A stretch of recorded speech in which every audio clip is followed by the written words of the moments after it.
por continuar con nosotros. A partir del 1 de agosto se reducirá el arancel para 667 partidas, lo que sin duda beneficiará a múltiples industrias del país.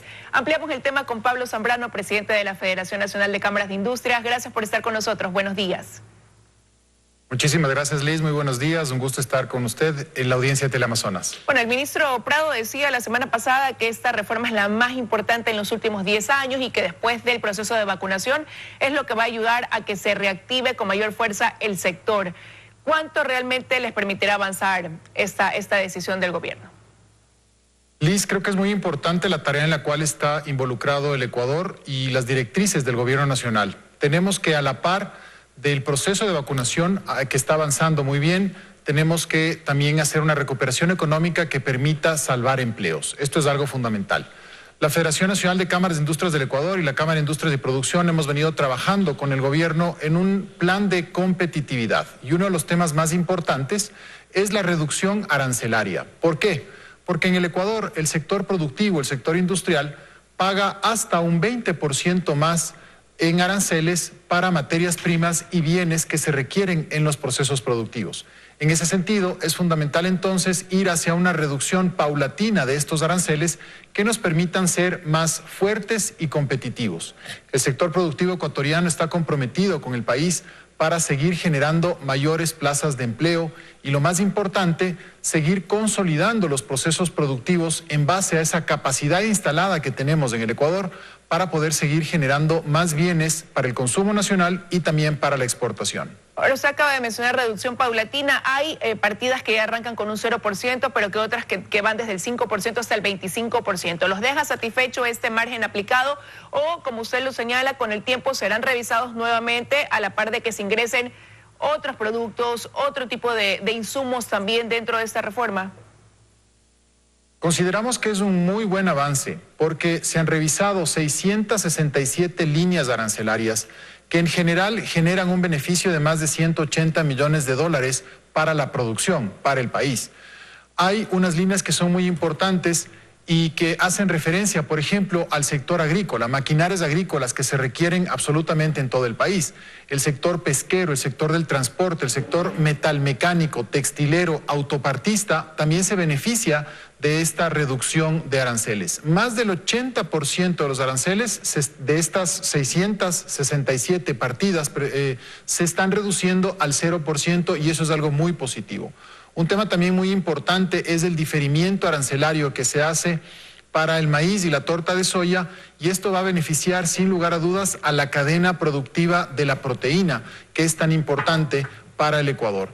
De esa manera, entonces, nosotros lo que estamos viendo es que hay un beneficio directo para decenas de empresas, 81 sectores productivos del país, y estas empresas que se ven beneficiadas por la reducción de los aranceles generan más de 500,000 empleos en el Ecuador. ¿Qué es lo que se pretende entonces? Justamente dotarles de mayor competitividad a estas empresas, a estos sectores, 81 sectores productivos, para que puedan mantener los empleos y, lo más importante, ir generando aún más empleos.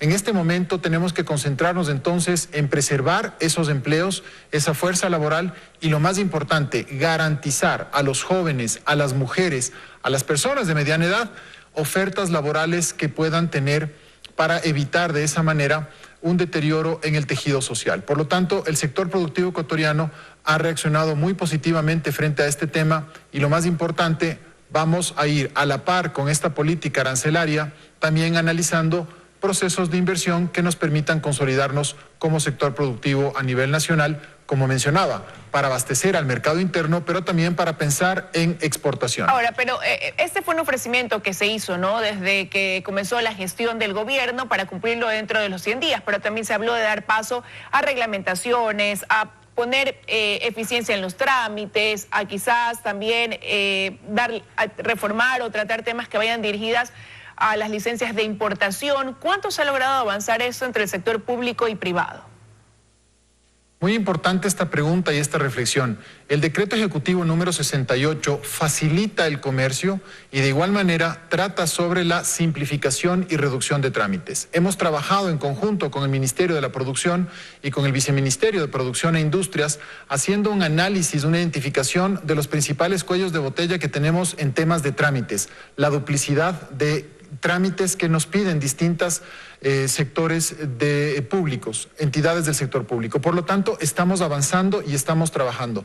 Esto además se compagina con el estudio que presentamos como Federación Nacional de Cámaras de Industrias del Ecuador sobre las empresas sostenibles. Este es un estudio que se basa en 17 parámetros de la Organización Internacional del Trabajo que lo que prevén, lo que establecen es qué se debe hacer para mantener a las empresas trabajando y perseverando y manteniéndose fijas para poder cumplir con 3 objetivos fundamentales. En primer lugar, dar empleo, ¿no es cierto?, y tener una muy buena relación con las comunidades. En segundo lugar, preservar todo el medio ambiente y utilizar energías más limpias, ¿no es cierto?, sustitución de carbón por energías renovables. Y obviamente, en tercer lugar, mantenerle financieramente a la empresa viable. Esto va a garantizar entonces que las empresas puedan ser fuentes de inversiones, generadoras de producción, generadoras de empleo y obviamente también pagar impuestos. Pero ¿y ahí cuál va a ser entonces, el mecanismo? Hemos trabajado en conjunto. ¿Cuál va a ser ahí el mecanismo quizás? Porque hay empresas que para poder cumplir con todo esto que se han trazado, ese objetivo, necesitan de una inyección de recursos y se habló desde el gobierno también de analizar un mecanismo que les dé respiro a través del apoyo de multilaterales, organismos multilaterales y también con apoyo financiero local.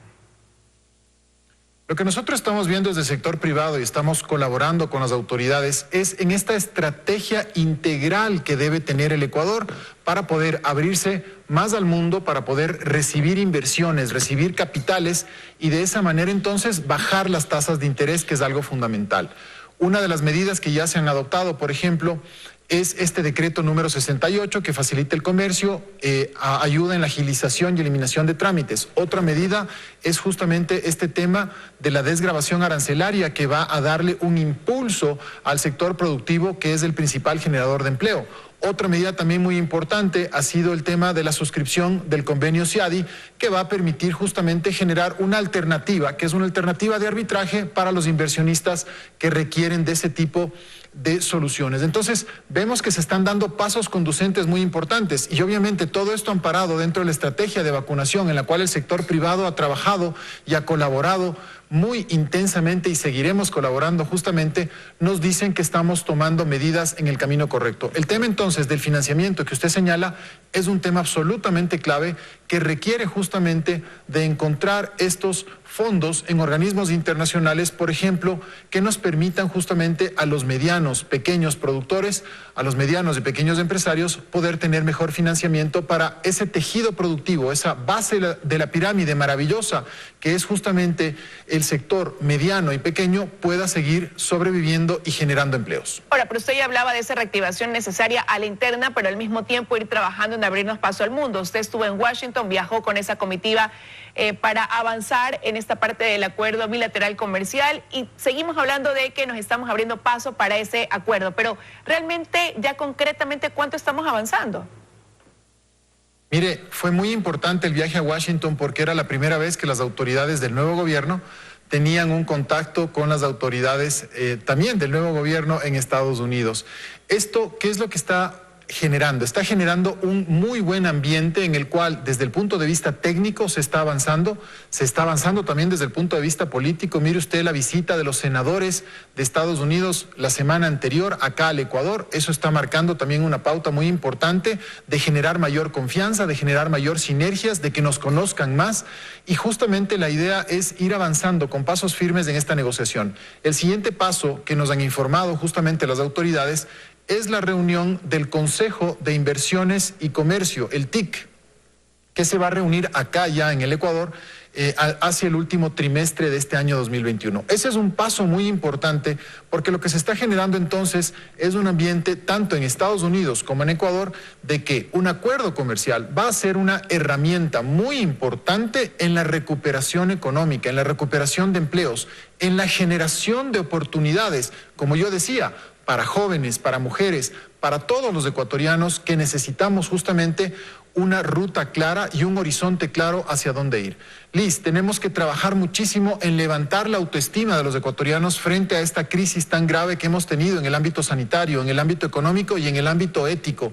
Por eso entonces, desde el sector productivo, estamos comprometidos en trabajar en herramientas que permitan facilitar esta reactivación económica, esta recuperación de empleos, pero también, muy importante, levantar el ánimo a los ecuatorianos, creer que sí podemos hacer bien las cosas, y eso lo estamos demostrando, por ejemplo, cada día vacunando a más personas y de esa manera cada día sintiéndonos más tranquilos, más confiados en que podemos salir adelante de esta crisis tan dura que nos ha tocado pasar a todos. Pablo, me quedan 30 segundos, pero no quiero dejar de preguntarle, con ese apoyo al proceso de vacunación, empresas ya vacunando a sus trabajadores, familiares, proveedores, con lo que acaban de recibir como esta reforma arancelaria, lo que se está haciendo también fuera del país, con todo esto, ¿cómo se prevé cierre el sector quizás este 2021 en comparación a ese 2020 en el que se vieron tan golpeados?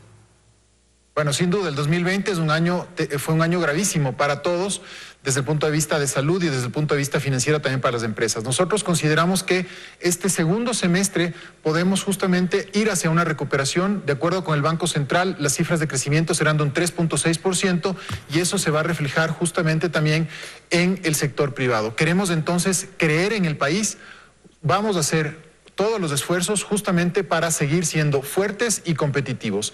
Esa es la esperanza que quiere dar el sector privado al Ecuador. Creemos en el país y estamos convencidos de que juntos somos uno y juntos podemos salir adelante. Quiero agradecerle que haya estado esta mañana con nosotros aquí en los desayunos de 24 horas. Que tenga un buen día. Muchísimas gracias, lo mismo para usted. Igual para usted. Vamos ya aquí a despedir las entrevistas en los desayunos de 24 horas. Vamos a la pausa. Al regresar, Vicente Albornoz con el segmento Economía para Todos, con el tema inflación de Ecuador en el último año y medio. Y luego las noticias de la comunidad. Que tengan un excelente inicio de semana.